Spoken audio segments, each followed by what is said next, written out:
At 1:08 a.m., I heard bolt cutters hit concrete from inside my storage unit while I was standing outside with the padlock in my hand. I rented 10 by 15 at a 24-hour place by the interstate rows of corrugated roll-ups. Sodium lights that hum like insects. I'd come because I got a motion alert. Activity near Unit C27. I expected a raccoon. Instead, I heard metal clatter, a short breath, and then perfect silence on the other side of my door. Here's the part that makes people think I'm lying. My lock was still on. The hasp was intact. Whatever was moving around in there hadn't come through the front. I didn't open it. I knocked. "You're in the wrong unit," I said, trying to make my voice sound like it came with a badge. Something brushed the door from inside, a slow drag of fabric over ridges. Then a whisper, low and steady, so close to the slats it sounded like air through a flute. Wrong is a long word. My phone lived connected to the office line. The night manager told me to wait for police and not engage. The place has cameras every 20 feet, but at night most of them smear into gray. I kept the lock on and stepped sideways, so whoever was peeking through the gap at the bottom wouldn't see my shoes. Patrol took 22 minutes. By then the sounds had stopped and a line of dust lay perfectly straight in front of my door, like someone slid something heavy under it and then back. The officers cut my lock at my request. We lifted the door together. My unit was exactly how I left it. Boxes along the wall, a mattress in plastic, a rolling tool chest, my old guitar case on top. No people, no bolt cutters, nothing. One officer rapped the back wall with his knuckles. "Shared wall," he said. He opened the unit behind mine, D27, with the manager's master key. It was empty except for a folding chair and a blanket rolled like a body. On the concrete, a fresh circle made of chalk. In the chair's cup holder, a pair of wire cutters wrapped in a sock. "Squatters," the other officer said. "They move along when they hear us." He took my info and logged it as a suspicious circumstance. No report number until there was a crime. I bought a new lock, the kind that looks like a hockey puck. I also bought a cheap trail cam and shoved it on the top shelf pointing down. For 3 nights, nothing. On the 4th, 3:14 a.m., the camera caught 30 seconds of static and then a single clean frame of my unit from a higher angle than my camera could physically see. Me, crouched by the rolling chest, hand on the lid. Behind me, a figure half inside the wall, shoulders angled like he'd stepped through it. The timestamp overlapped a minute. I know I was asleep at home. When I scrolled further, the camera had recorded a new file, the same angle, the unit empty, except for a chalk circle on my floor now, drawn around the chest's wheels. I showed the manager. He said cameras glitch and chalk is kids. He offered to move me to B12. I said yes. 2 days later, carrying a box to the new unit, I passed D27 and saw a piece of blue tape stuck to the roll-up with my last name scrawled on it in block letters. The manager pulled it off. "Mix-up," he said, not looking at me. He changed his story 3 times about who had the master key last. Only me, then me and day guy, then corporate did inspections. I asked for a log. He said they don't keep one. The next week I opened my new unit to find my guitar case on the concrete, unlatched. Inside, instead of my guitar, sat a pair of bolt cutters and a visitor badge from a warehouse I'd worked at 6 years ago. My name was on the badge. The expiration date was that day. I called the police from the hallway. The dispatcher was kind, but the patrol officer who came out was tired in a way patrol gets. "You've got access control issues," he said. "Civil matter unless something's missing." I said my guitar was missing. He asked for serial numbers. I didn't have them. He wrote an incident note and told me to work it out with the facility. I moved everything out that night. As I loaded the last box, a unit 3 doors down rolled up chest high and stayed there. I saw legs in dark pants and the toe of a boot. A voice I recognized from that first night said, entirely polite, "You're better on your side." The door slid down again. When I got home, there was a bright white circle of chalk on my apartment door. shoulder height. I wiped it with my sleeve. It smeared into a smile I didn't like. I've changed apartments since. I don't store things anywhere I can't see anymore. Once in a while, I still get a motion alert for C27 with a clip attached 10 seconds of the roll-up moving in tiny increments like someone is testing the lock. The file names come with my last name and a date I haven't reached yet. I send them in with case numbers. I always get the same answer. Helpful voices, sympathetic pauses, and then the sentence the world uses when it wants to be done with your story. Call us back if they come inside.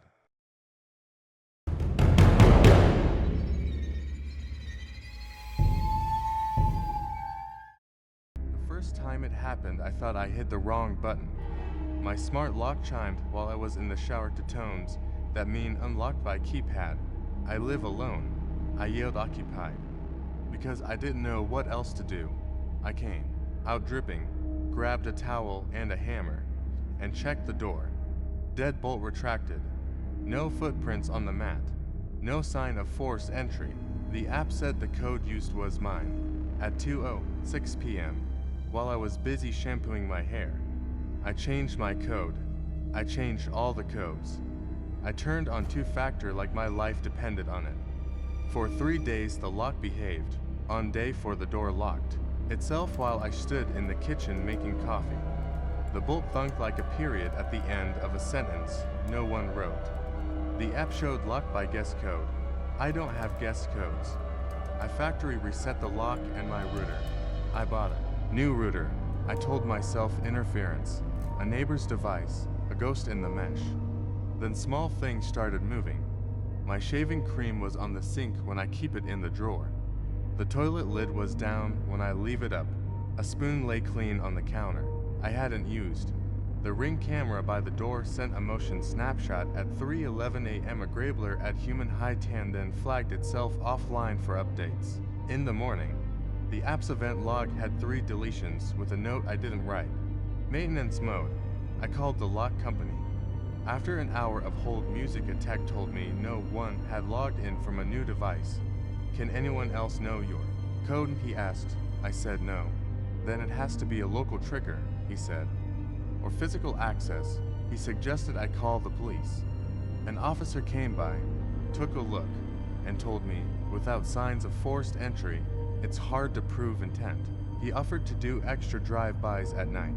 For a week, nothing happened until 2:17 a.m. on a Tuesday when my phone buzzed with front door unlocked by, and then the name field was blank. I picked up the bat I keep by the bed and said as loudly as I could, I'm on the phone with police. From the living room, a soft male voice replied, conversational.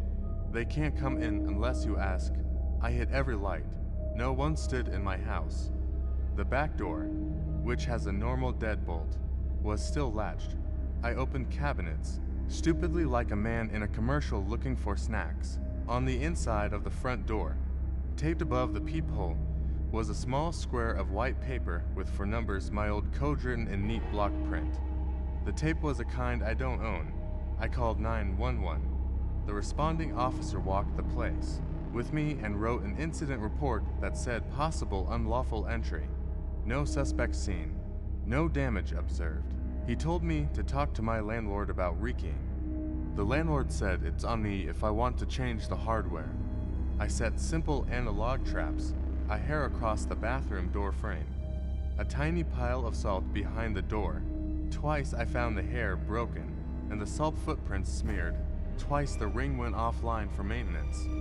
I moved a small glass marble onto the inside doorknob at night so it would fall if anyone opened it. In the morning, the marble was back on the shelf where I keep change. I started sleeping at my girlfriend's place across town. The first night there, her smart lock sent an alert at 2:06 a.m. Front door unlocked by my name. We were both in bed.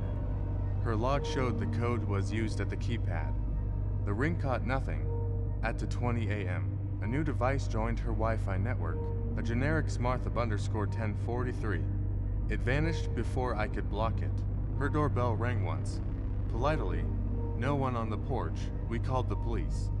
They were kind. Took a drive. Found no one. Could be teens, the officer said. Could be a neighbor's device? Keep doors secured. We went analog. New deadbolt. No keypad. No more alerts.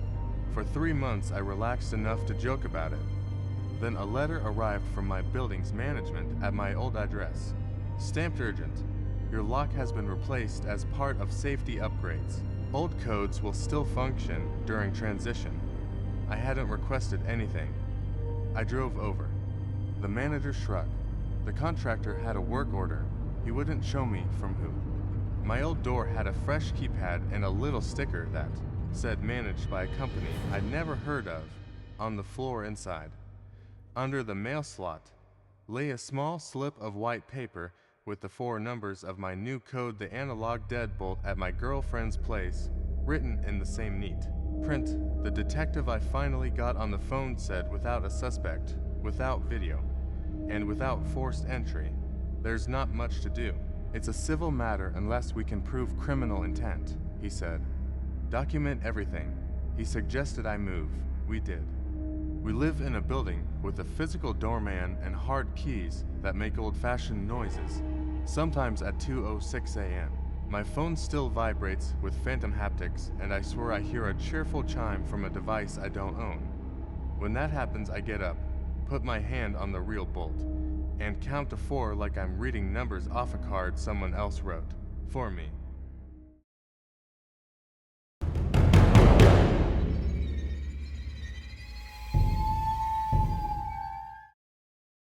It started with a knock like a neighbor. A process server in a windbreaker handed me a thick envelope addressed to my exact name and birth date. Inside was a temporary restraining order. The petitioner, Avery, claimed I'd followed her from a grocery store, sent 47 text messages, and stood outside her apartment breathing. The order listed a phone number that wasn't mine and a white SUV I don't drive. Court date, 2 weeks. In the meantime, I was barred from being within 100 yards of an address I'd never been to. I called the number on the petition to say there'd been a mistake. It went to a voicemail that said, "You've reached me," and then my own first name in my own voice, like someone had clipped audio from a video call. I hung up. I went to the police station with the paperwork. The desk officer told me restraining orders are civil until violated. He couldn't unfile it. Show up to court, he said. Tell the judge. 2 days later, my boss forwarded an email from HR. They'd gotten a complaint that I'd harassed a woman in the lobby. Security footage showed no such thing. HR believed me, but the complaint came from an email with my name at a domain 1 letter off our company's. I T-blocked it. The next morning, my bank froze my debit card for suspicious online changes. Someone had switched my contact number. The bank reversed it, advised me to file a report.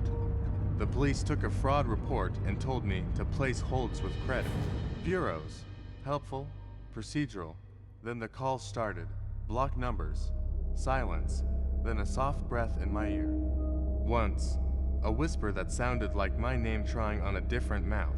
A week before court, a patrol car idled outside my building. 2 officers came up and asked me to step into the hall. We got a 911 from this unit. One said, scanning the room. I showed them my call log. They shrugged. The call had come from a VO IP number that resolved to unknown. As they left, I heard one say, not unkindly, "It's that time of year." At court, Avery was a real person. Mid-30s, tired, frightened. Her friend sat beside her.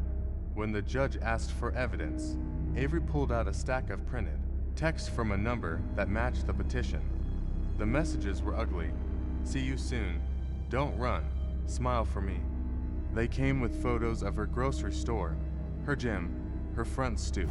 The sender's name at the top of each screenshot was my full name with my headshot from LinkedIn. I told the judge those weren't my messages, that the number wasn't mine, that I had alibis for the dates. The judge said, "Do you have records?" I had some work bad scans, a time-stamped email. The judge frowned at the coincidence of names and said, "Given the petitioner's fear, I'm extending the order 60 days while you sort this out." After court, in the hall, Avery looked at me hard and then looked past me like she was checking for someone taller. "Your voice," she said, on the phone. I told her that voice wasn't mine. Her friend asked, "Then why do you know where she lives?" I said the address was in the order. That was the point. We stood there, three people hating a shape none of us could see. I hired a lawyer I couldn't afford. He sent preservation letters to phone companies, subpoenaed IP logs, filed motions I didn't understand. In the meantime, the world kept tilting. A package showed up at my door, a prepaid SIM card and a printed QR code with instructions to finish activation. The return address was a mailbox store near Avery's apartment. When I took it to the police, the officer said, "Don't scan that," and logged it as suspicious mail. He couldn't station a car at my place. He couldn't interview a suspect. We can't arrest an email, he said, apologetic. One night, coming home, I found a white SUV idling at the end of my block. It pulled forward as I crossed, then eased to the curb just ahead of me, matching my pace. The window rolled down to inches. I ducked into a bodega. The SUV glided past. The clerk said, "You okay?" I said, "Someone thinks I'm someone." He nodded like that made all the sense in the world. A month later, the lawyer called. The phone number from the text and 911 calls was a VoIP that pointed to a co-working space. The IP logs traced too. A coffee shop Wi-Fi and a library. Cameras at the mailbox store showed a person in a baseball cap mailing the SIM. The face was always angled away. We took it back to court. The judge dissolved the order, no evidence linking me, but said Avery could file again if there were new incidents. "Outside," she said. "I don't think you're him," I said. "Me neither." We laughed once, the kind of laugh that tastes like metal. The police were decent. They opened a case, but without a name it sat. They told me to keep records, call if he escalated. He did, but sideways. HR got a new complaint from a new email. My landlord received an application for a second key with my forged signature. A utility tried to confirm your move out. Every time I walked into a station with a stack of printouts, the officer on duty said some version of "this is awful." But the last time I heard from him wasn't a message. It was a voicemail that arrived at 3:03 a.m. from my own number. When I played it, I heard traffic, a turn signal, and my voice flat. Com say, "We don't need them."